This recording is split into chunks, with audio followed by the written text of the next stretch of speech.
Residence degli Ulivi, l'incanto della natura per chi vive in città. Telefono 0962 96 4192 348 01 17 609.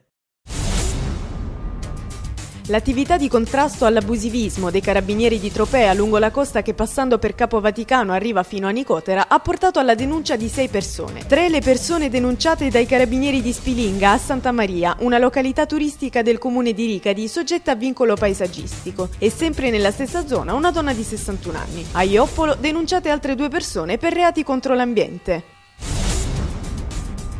Esclusi da una rappresentazione religiosa, gli affiliati alle cosche dell''Ndrangheta hanno sparato contro la casa del priore. L'azione intimidatoria ha provocato la sospensione del rito. È accaduto a Sant'Onofrio, dove è saltata la tradizionale affrontata. In passato 'ndranghetisti erano soliti portare a spalla una delle statue come segno di forza e di visibilità. Perciò Monsignor Renzo ha invitato le parrocchie della diocesi a più prudenza nella scelta dei figuranti.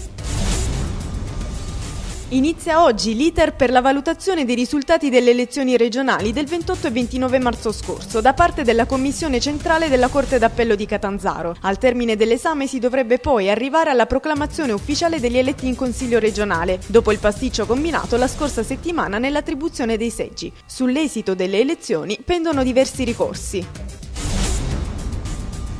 È fissata per la prossima settimana la partenza dei carotaggi nella valle del fiume Oliva, ad Aiello Calabro. Le ricerche sono indirizzate alla scoperta di flussi di materiali tossici smaltiti illegalmente, così come ipotizzato dall'indagine della Procura di Paola, guidata da Bruno Giordano. A far propendere per la presenza di materiale sospetto il fatto che dai primi rilevamenti è stata evidenziata la presenza di elementi radioattivi.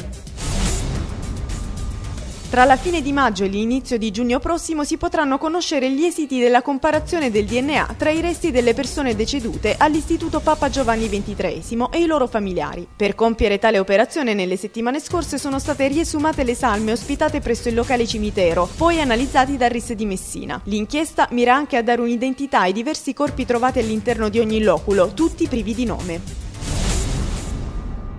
Vince con un gratta e vinci una Mini Cooper S, ma scopre di essere vittima di un concorso truffa. È quanto accaduto ad uno sfortunato cittadino catanzarese che ancora aspetta l'automobile. Adesso la questione è al vaglio del Codacons, anche perché le tante telefonate fatte dagli utenti al numero indicato dai promotori del concorso Gratta e vinci il fresco che sognavi erano a tariffazione speciale. Tante le manifestazioni celebrate in Calabria nella Settimana Santa. In alcuni casi la fede religiosa sfocia in atti dove il sangue e la sofferenza diventano la parte predominante delle rappresentazioni, come a Verbicaro in provincia di Cosenza, dove i battenti si feriscono le gambe con un pezzo di sughero con attaccato un vetro appuntito. I penitenti poi camminano in gruppi di 3 per le vie delle città, fermandosi di fronte alle chiese e alle cappelle, e il sangue viene lavato via versando sulle loro gambe del vino.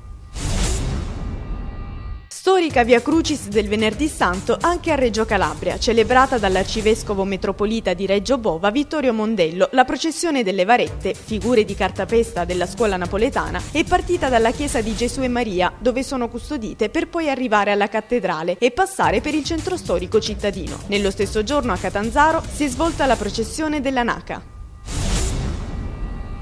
È stata una Pasqua particolare quella vissuta dai dipendenti della ex ASOL e le loro famiglie. Nel pomeriggio di domenica, infatti, l'arcivescovo di Crotone, Monsignor Domenico Graziani, come aveva promesso nel corso di un precedente incontro, ha voluto celebrare la messa pasquale per loro proprio all'interno dello stabilimento. Dagli interventi è emersa la possibilità, a determinate condizioni, che si possa giungere all'autogestione della fabbrica.